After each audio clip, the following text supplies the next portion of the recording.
It's Senior Bowl week, which means it's time to find the next Senior Bowl standout who will catapult your fantasy teams to success in 2024.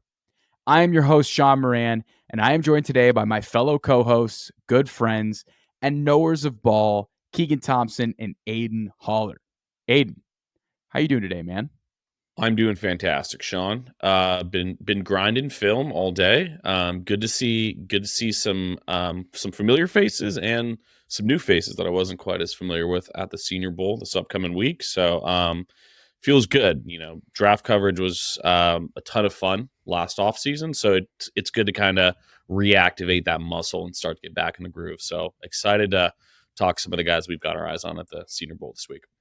Draft season's here. Keegan, how you doing? I'm good, Shaun. I'm good to see you and Aidan. Yeah, I'm excited to start diving into rookies. This is always a fun time of year. Start planning for the draft and getting aware with what skill players might affect your future and current dynasty rosters. So, great time of year. Feels like fantasy football has not slowed down at all.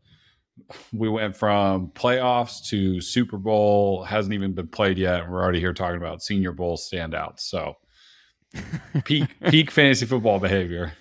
That's what it's all about. Peak virginity behavior too. That's what we're aspiring to be on the Regress to the Mean podcast. I have been waiting all day to record this episode. I love the Senior Bowl. It feels like the draft season finally starts at the Senior Bowl. Yep. And they're just amazing fantasy sleepers and breakouts that come from this weekend. Last year we had Puka, Tank Dell, Jaden Reed. In 2022 we had Trey McBride, Rashad White, Romeo Dobbs. We've had future Hall of Fame players come from the Senior Bowl over the years. This is such a great time to talk about less heralded prospects. We're going to talk about the big guys very soon when we do a Dynasty first round mock draft on Sleeper. So you're going to get plenty of Brock Bowers, Marvin Harrison Jr., Caleb Williams content soon. But it's nice to think about kind of the unheralded players, the sleepers out there that could give you fantasy success, both in best ball, dynasty, redraft. This is where it starts. And fantasy studs are staring us right in the face. And on today's episode, we're going to be going through the 12 most interesting players playing at the Senior Bowl in Mobile, Alabama this weekend. We're going to kick things off here with quarterback. Keegan, you have Michael Penix. Why don't you tell us about Michael Penix and why he is interesting to you moving forward in Dynasty? I think what's interesting to me is he has such a long collegiate career, and I'll go through kind of what happened and how he got to where he was at Washington. Like, he's got a CVS receipt of injuries. 2018 only appears in three games as a true freshman, tears his ACL. 2019 dislocates the SC joint in his non-throwing shoulder and ending his season. When he got injured, Indiana had their best record and their program's highest win total since 2007. So it wasn't like he was playing bad. Like, low-key having a mini dark horse start to a Heisman campaign kind of thing. And then 2020 follows that up again with a great start to the season in the COVID shortened year. Didn't get to finish the season, but Indiana had two of their best seasons in the 2000s. It just in program history, or at least season starts with Michael Penix under quarterback. You fast forward again to 2021, dislocates joint in his throwing shoulder. So Indiana would actually go winless that year without Penix at the helm. And then the good stuff happens. Transfers to Washington and kind of lights it up in the Pac-12. Starts for 45 games in his career there with 1,600 pass attempts. He's got a national championship appearance, Pac-12 championship. All the stats that you could imagine, he wants to boot. Throws for 67 touchdowns in 2 years at Washington. Only 19 interceptions in that time as well, too. Per PFF, he only had 20 turnover-worthy plays on over 1,100 pass attempts, which turns out to be a 1.8% turnover-worthy play rate. Safe with the ball, not afraid to attack all parts of the field, can zip it into any window you want. Among 2024 draft QBs, he ranked third in PFF grade and ranked seventh in PFF grade among all FBS quarterbacks in 2024. He was really good. He was also good at avoiding the sack this year. 7.6% pressure to sack rate, was sixth lowest among 86 FBS qualified QBs, with over 100 plus pressure dropbacks. I mean, the guy is great. He diced up Texas on the national stage. He diced up Oregon towards the end of the season. goes to the national championship and obviously didn't go their way, but Heisman runner up. There's not much bad I can say about Michael Penix. Like, obviously the injuries are a concern, and draft like scouts and teams will kind of hammer that home throughout the process. But if he's healthy, like, this is a quarterback you could definitely take a chance on. Michael Penix is kind of giving me CJ Stroud vibes from last year. I feel like people are just overlooking the pure football talent and ability to throw the football, and they're getting mesmerized by the other things, whether it's injury history or, he's a late bloomer, da da da. But if you go back, like, when he was healthy at Indiana, it was the best Indiana's looked in program history for a really long time. So there was glimpses along the way. There's a lot of injuries, but he finished his career really, really strong in college. And I think he has a path to have a very successful NFL career with the right team and the right scenario, like right situation. Yeah, I think Penix is a totally polarizing prospect, and I'm excited to see where he lands. I think he's very contingent upon where he lands.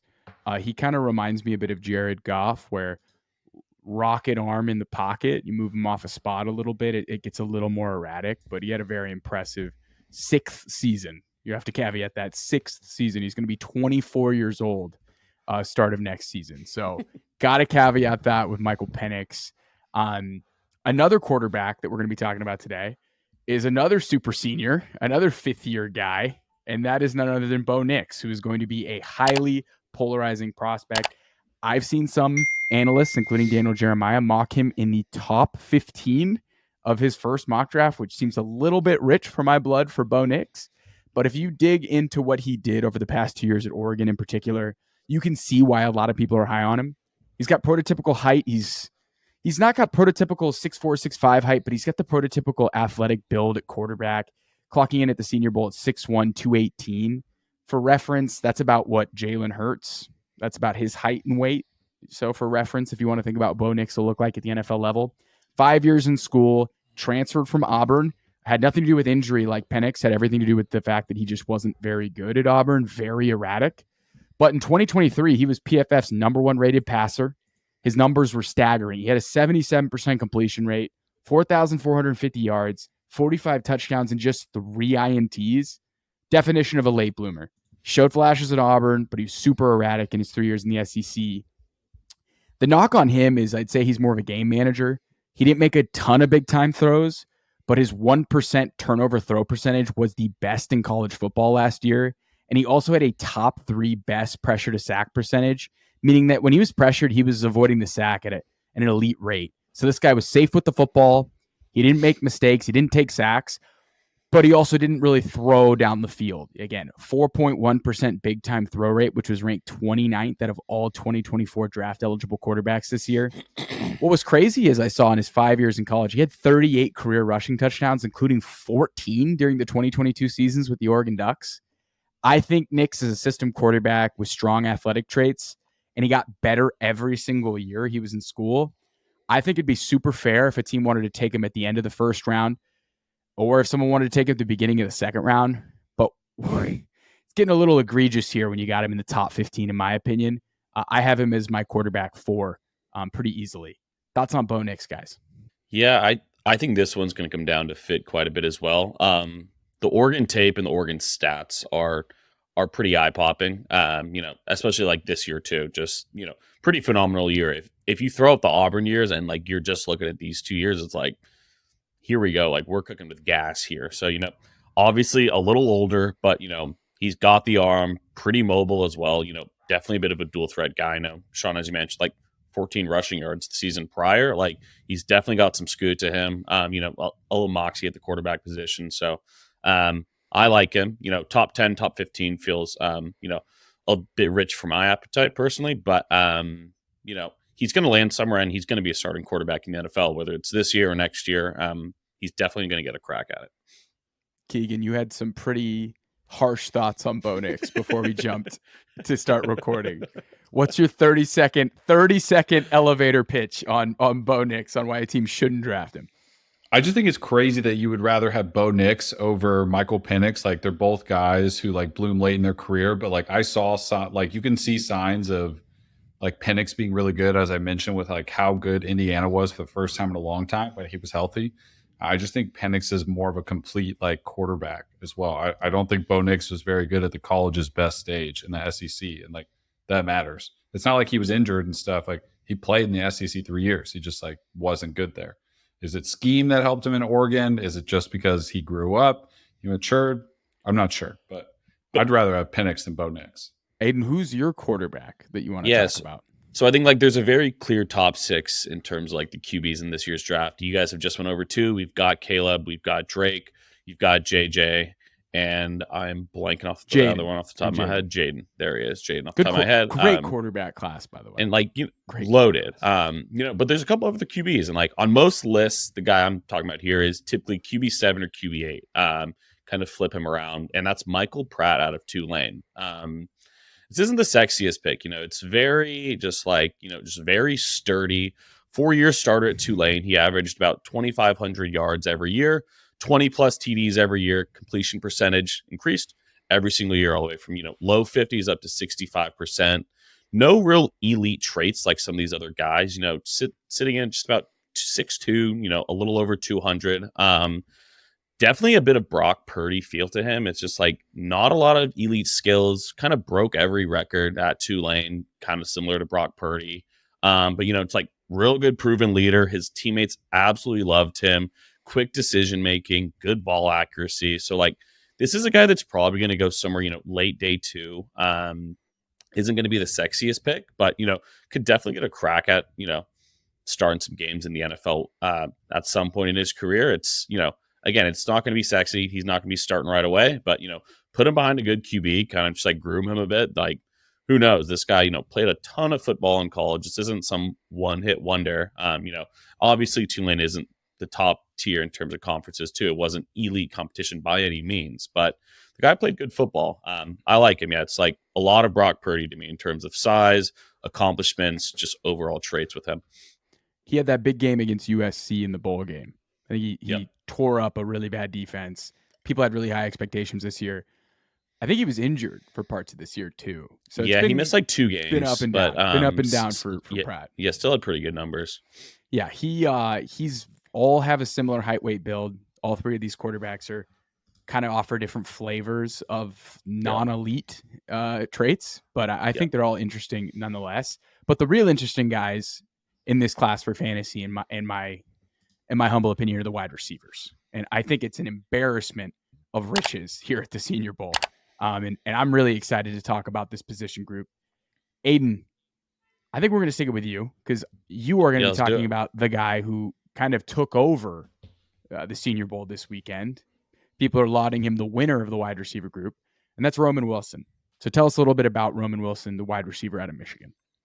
Yeah, this guy's been generating a ton of buzz this week, burning people in one-on-ones, made a spectacular one-handed catch earlier today. You probably saw it somewhere else. And he's a very interesting evaluation because you look at the stats and he never really had like a pop season by any means in terms of like production.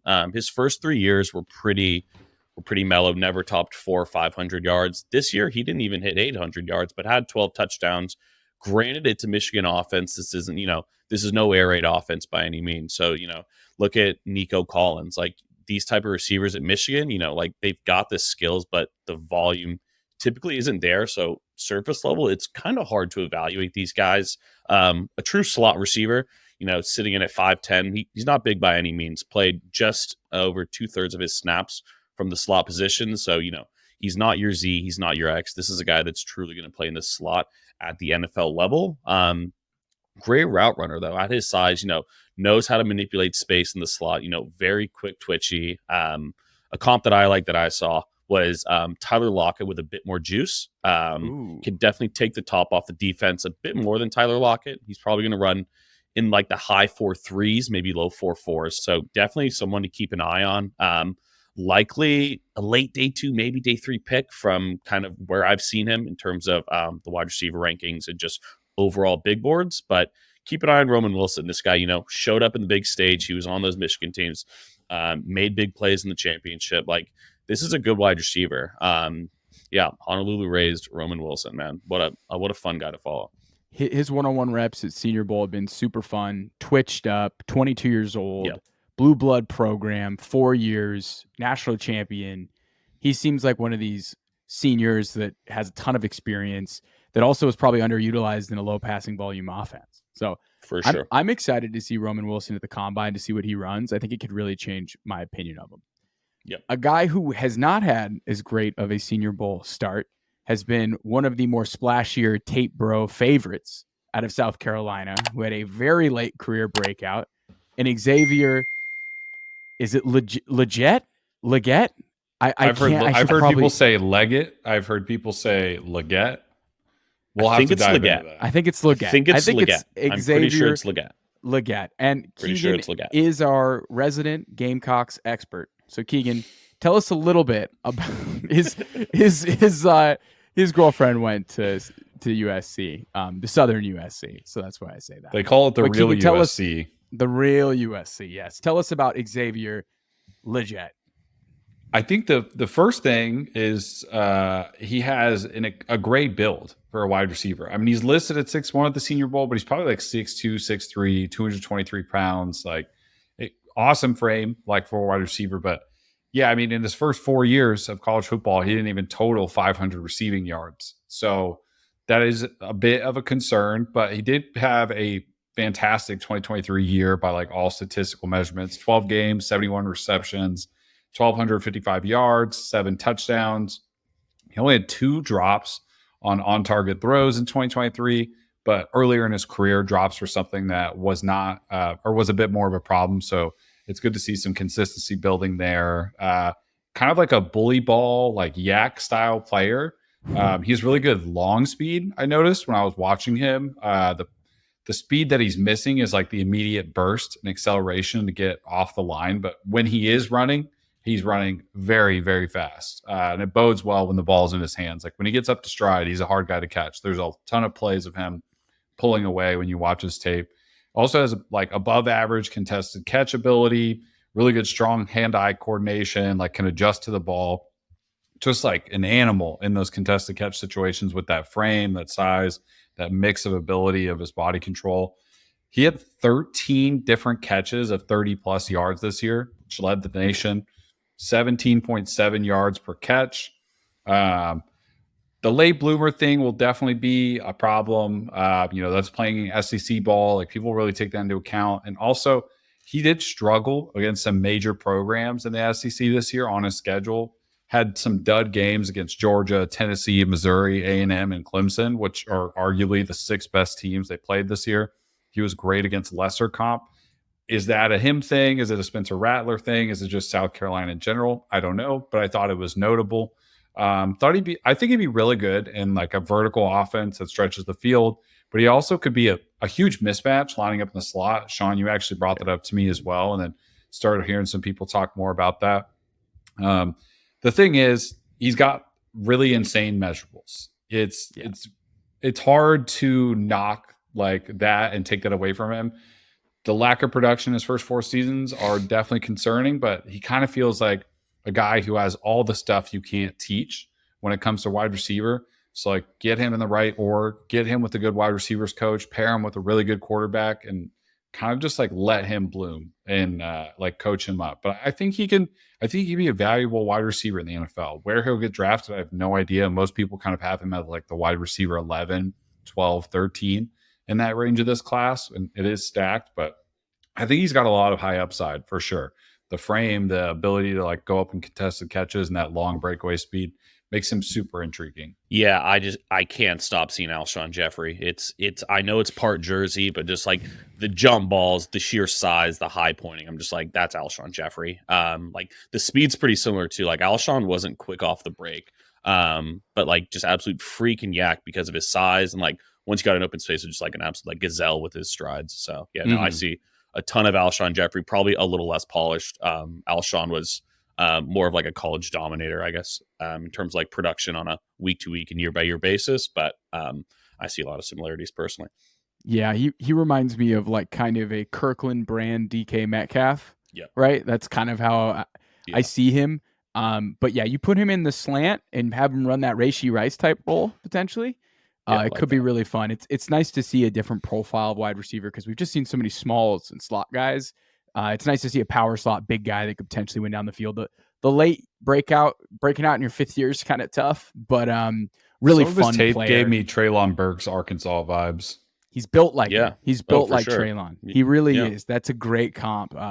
Hopefully he can stay healthy, unlike Treylon.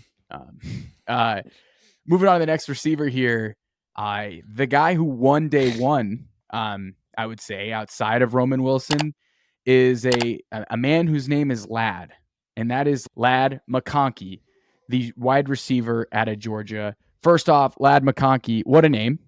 I'm like 90% sure this dude fought off the British in the Revolutionary War. I'm like 92% sure at this point.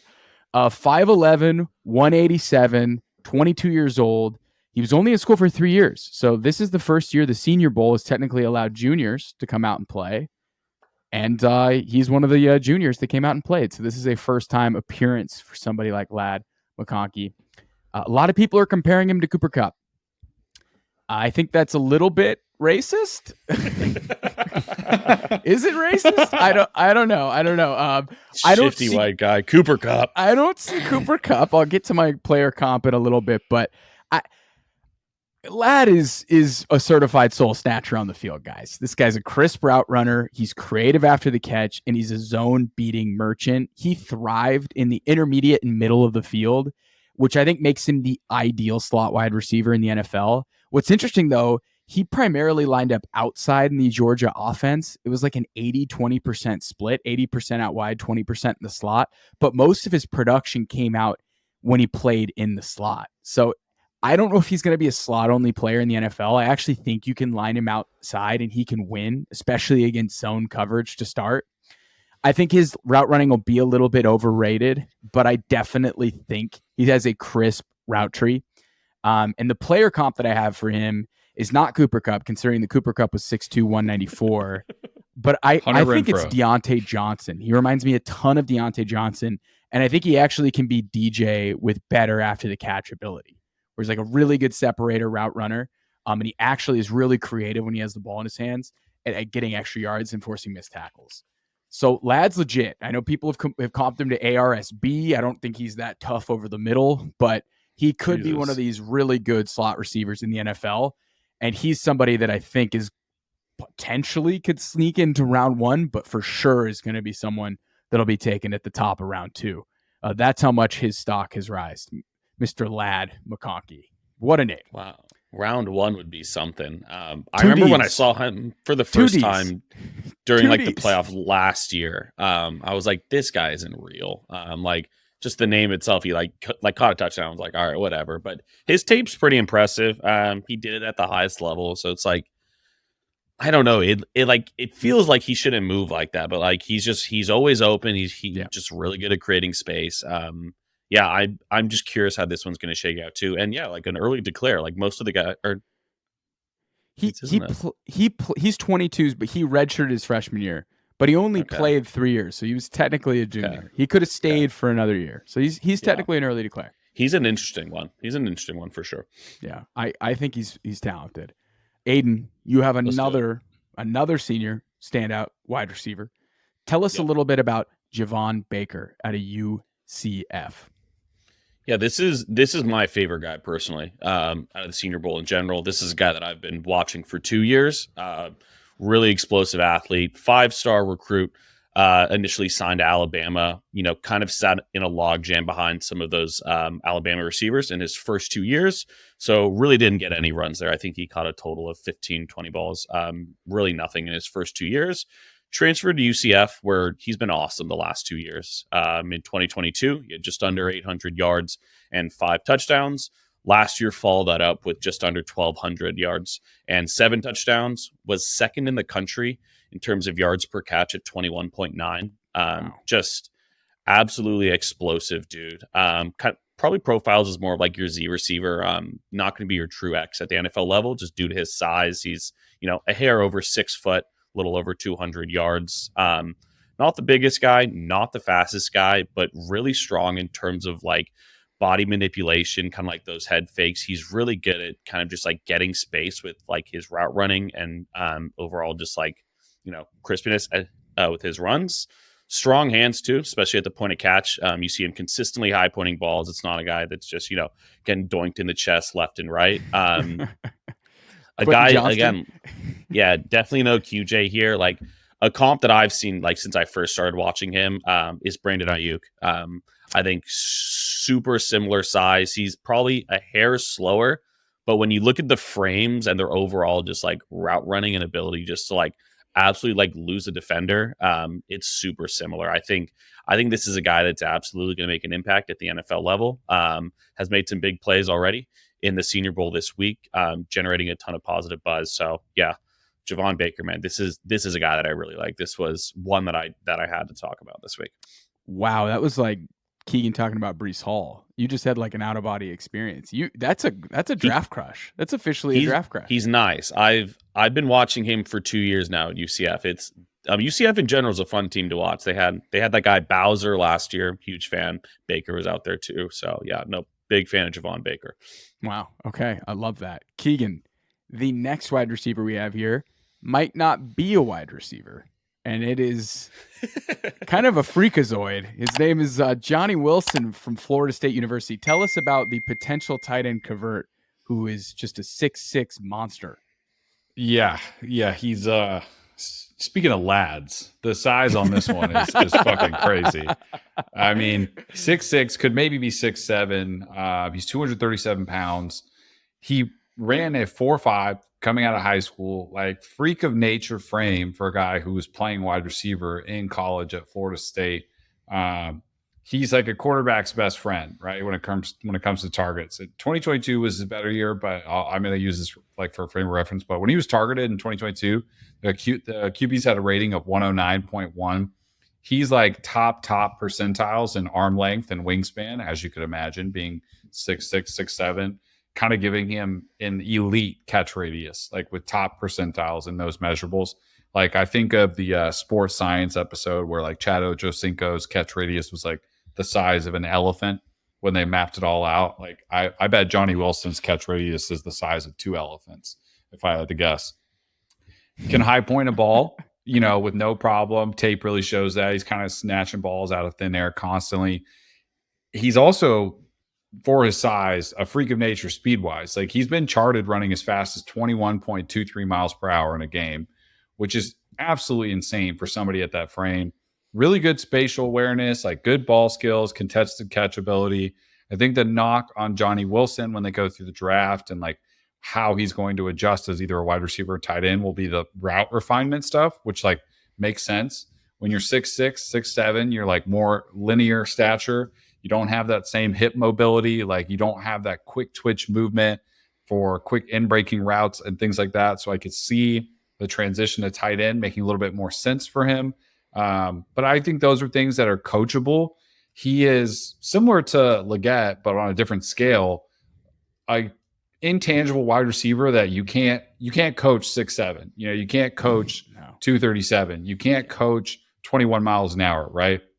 You just put the ball in his hands and figure out the rest after. 2022 was his better year, 897 yards, 43 receptions, 5 touchdowns. He also led the ACC with 22 20-plus yard receptions.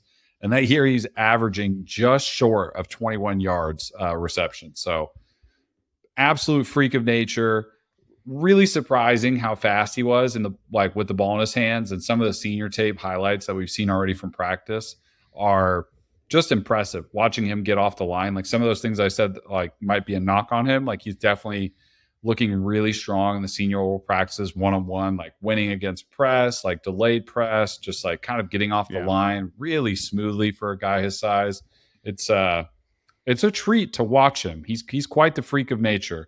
Watching him and Keon Coleman highlights today was something else.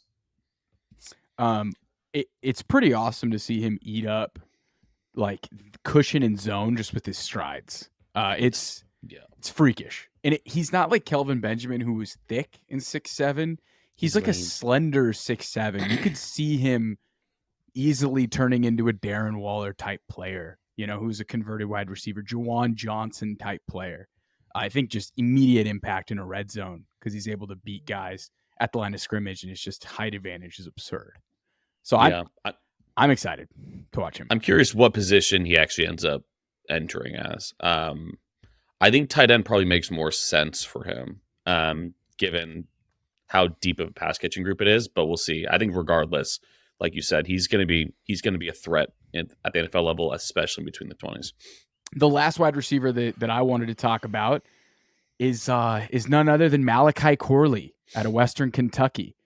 I had to double check this a couple times, guys. He's like the exact opposite of Johnny Wilson, who's 6'6", 237. Malachi Corley's 5'10", 215 for a wide receiver. That's a thick man right there. That is crazy. He's 21 right now. He turns 22 in March. 4-year player out of Western Kentucky. Yeah, didn't transfer. He's built like a running back, though. Like I was in Mock Draftable's database. He has the similar height weight to Bijan Robinson. So that's kind of nuts. I'm not saying he's Bijan by any means, but that's how he's built. He's a beast, though. I know, Aidan, I told you about him a couple weeks ago. You looked up a couple of his some of his tape, and you were like, wow, Malachi Corley. This guy's fun to watch. No one is safe when he has the ball in his hands. He's a low A-dot guy, mostly slot wide receiver, playing a specialized role in an air raid offense, right? So it's a very specific role to be different than what he's asked to do in the NFL. But he was sensational generating yak from screenplays. He actually led the nation in yards from screens. He was second in the country in targets behind the line of scrimmage. And he was just a really excellent manufactured touch player. But my God, in that role, he was just amazing to watch. His highlight tape against guys that he's just running over, throwing off, stiff arming. He's just ferocious with the ball in his hands. And what's weird enough about Corley is he was actually better at beating man coverage than he was at beating zone coverage. You would think a guy who plays behind the line of scrimmage screen guy would just be a zone beater, but he's actually pretty good at beating man coverage, which I think is better for his long-term prospects in the NFL. If he's put in the right role in the NFL, think of like Rashee Rice's in KC, I think he could be an awesome slot receiver right away in the NFL. But the Senior Bowl, I think, is very important for him because it'll be an opportunity for him to show off scouts that he's able to run NFL-style routes instead of just catching screens behind the line of scrimmage throws. So Corley's really fun. I don't know if it translates immediately to the NFL, but 5'10", 215 is electric. It's just basically a running back who plays wide receiver. Keegan, I know that you have a running back that you're super excited about. The more I dug into this guy. Where's that coming from? What do you mean? You tweeted about him. I just thought it was intriguing. You're super excited about him. You sent several texts. I thought you were fired up, Keegan. You were fired up about him. What are you talking about? All right, Keegan. Keegan, the floor is yours. Tell us about this running back. Tell us about Marshawn Lloyd out of USC. I don't know if I'm fired up about anybody in this RB class, but I just thought there were some intriguing things about his game that I enjoyed watching. First off, he's a 2-time USC guy. He's played at both USCs, so he'd be a great person to ask who is actually the real USC. But last year in Pac-12 games, 2023 honorable mention for all Pac-12. He honestly, he doesn't have a lot of wear and tear on him either. Like he's only had 2 years where he's actually had like a decent workload. Had 111 carries the year before, and then only like 118 carries or 116 carries this year. But on those carries, averaged 7.1 yards per attempt, which is crazy. 7.1 yards per attempt is good at any amount of carry rates. I don't care who you are. He also averaged 3.97 yards after contact per attempt, 10th best among draft eligible RBs. He also was ranked first in PFF's elusive rating among all draft eligible RBs this year. And I think that really shows when you watch his highlights and his tape. He just like creates so much space for himself. Created 47 missed tackles this year, which was 18th best among draft eligible RBs. He has a ton of pop in him behind the line of scrimmage, like very crafty, patient runner, knows how to kind of find holes. And I mean, shit, he can rip off a long run if you need him to. There was multiple 15-plus yard runs that I saw him rip off when watching him. Scored on a couple of those. was really good in the receiving game in college in limited fashion too. I mean, he only had 13 catches, but they went for 232 yards. I mean, he was averaging 17.8 yards of reception, 0 fumbles for 3 years in college football, highest breakaway percentage among all 2024 draft running backs.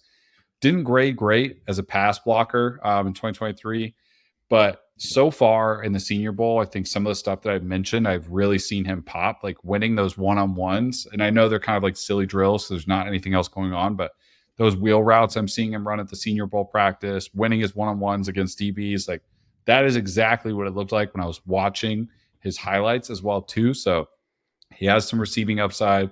I think he's a really crafty runner, has some breakaway speed ability, and doesn't have a lot of mileage on him either. I feel like he could have definitely a role in somebody's NFL backfield. Where it'll be, I'm not sure, but the elusiveness and how hard he runs just really pops out when you watch him.